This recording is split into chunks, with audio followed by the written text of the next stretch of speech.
Class, welcome back. I hope you guys had a good time. I know the AP exam just finished up. We are almost at the end of the school year. Summer is closely approaching, and we have reached our final text of the semester. So, before we get into it, we are reading A Raisin in the Sun by Lorraine Hansberry. I'm not sure if any of you have heard of it before, but it was one of my favorite plays to read in high school. It's not long, and that you get to watch a movie version of it too. So I hope that you guys will really enjoy it. Where did A Raisin in the Sun come from? So the title itself came from a poem written by Langston Hughes. How many of you guys know Langston Hughes? Okay, a few of you. Sounds good, sounds good. Um, his poem Harlem, which is also called A Dream Deferred, just depends on who you're talking to, was the inspiration for Hansberry's title. So I'm going to go ahead and read the poem for you guys. Harlem by Langston Hughes. What happens to a dream deferred? Does it dry up like a raisin in the sun, or fester like a sore and then run? Does it stink like rotten meat, or crust and sugar over like a syrupy sweet? Maybe it just sags like a heavy load, or does it explode? Take some time, talk with your partner. What does this poem mean to you? Does this resonate with you in any way, shape, or form? Um, Also, knowing that this is inspiration for the title of the play, do you think that maybe the themes that are going on in this really short poem are going to go through in the play? Are they going to come out as we continue reading? Go ahead and take 2 minutes to discuss with your partner. Write something down for your exit ticket. Type it up, whatever you want to do. If you're analog, if you want to type, I'm cool with either one of those. Take some time and do that.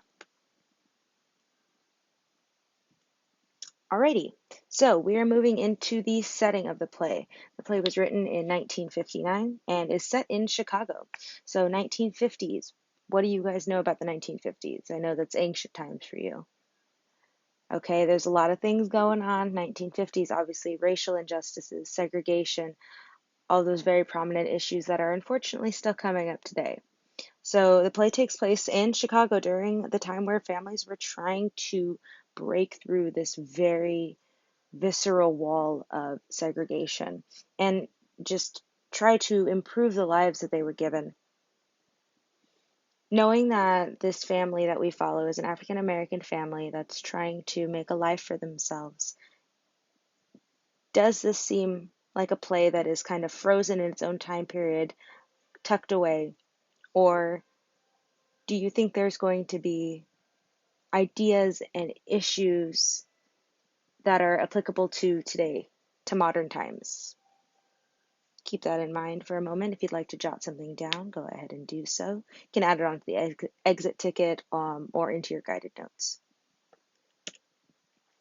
Moving on, who was Lorraine Hansberry?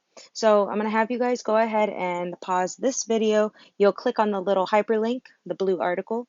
With your discussion groups, you guys will go ahead and just read the article together. Take this time to fill out your guided notes together. Please, all the answers are in the article.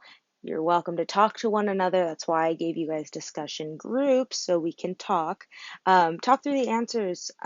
Take your time, learn about Lorraine Hansberry, and yeah, we will see you back in about 10 minutes. Is that good?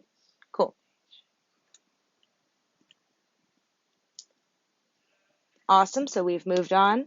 Intro to A Raisin in the Sun. So, as you guys may have noticed in your little researching of the play, if you've done any, it is a relatively small character list.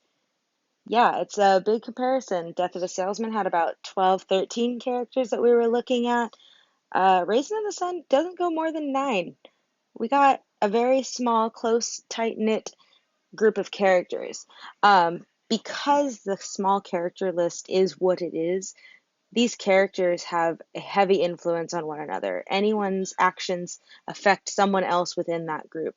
And you guys will see that kind of go through as we start to move into reading.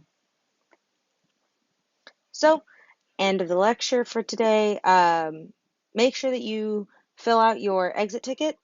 Put putting in your discussion from your partners, your guided notes activity, and your group discussion. Things to remember as we move on and you guys head home for the day. Start reading. I'm just having you guys go ahead and hop into Act 1. Try to get that done. It shouldn't take you too long. If you'd like to look up an audio and listen to it, please don't watch it yet. We are going to watch that as a class. I think it'll be a fun activity. Yeah, but take your time, read the audio, read the book, listen to an audio, whatever works for you. Your final projects are coming up quickly.